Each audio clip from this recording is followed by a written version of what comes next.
Well, for the most part, we knew it was on its way back. Mother Nature teased us there. She said, oh, at the end of July, I'll just cut off your heat wave.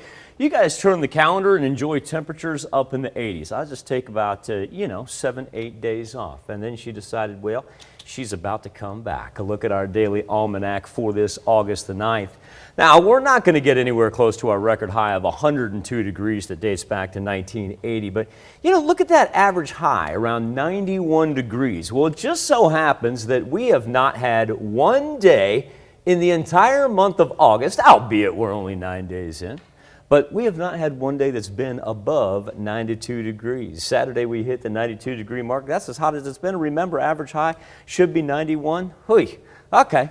You know what they say about paybacks. In fact, our average high for this month has only been 86.5 degrees. So we're already way past that right now, as we've got 89 in Joplin and in Carthage, 87 in Miami and Oswego, and let's roll 89 in Chanute as well. Big difference between what we're going to experience this week compared to what we had at the end of July.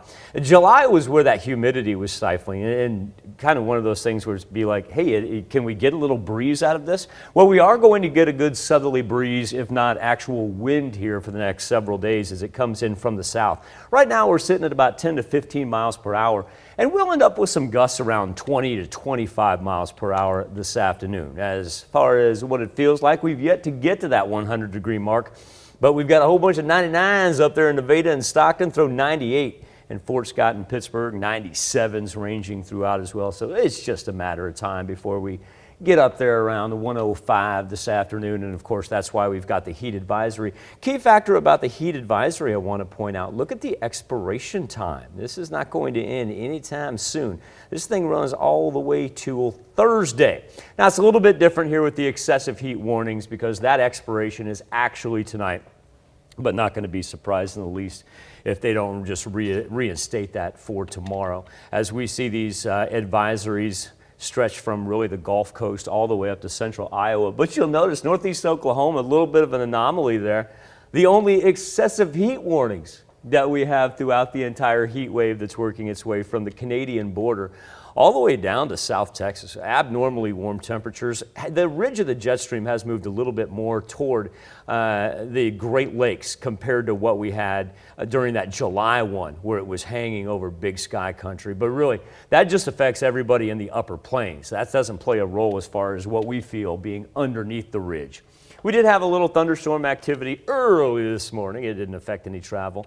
And really the majority of the action right now just on the north side of I-40, west of Fort Smith, in between Okmulgee and Fort Smith, if you will. And that's packing some lightning with it as well, but it's moving due east. It won't touch us. It'll head toward the Arkansas state line, and that's why when we get to the severe thunderstorm risk map, you see everything just kind of pushed off to the east of us. But we're going to talk here a little bit about our eastern counties of southwest Missouri before it's all said and done. We've been talking about the haze that was hanging over us last week when we did have the mild temperatures. It's like, what do we want, the heat wave or the haze? What do we do? Well, now that the heat wave is back, one nice thing, I guess, about it is the air quality map. We are clear as can be. In fact, just the yellow surrounding us doesn't even touch any of our counties. And luckily, we stay out of any of that orange category for the elevated breathing respiratory problems that we had last week.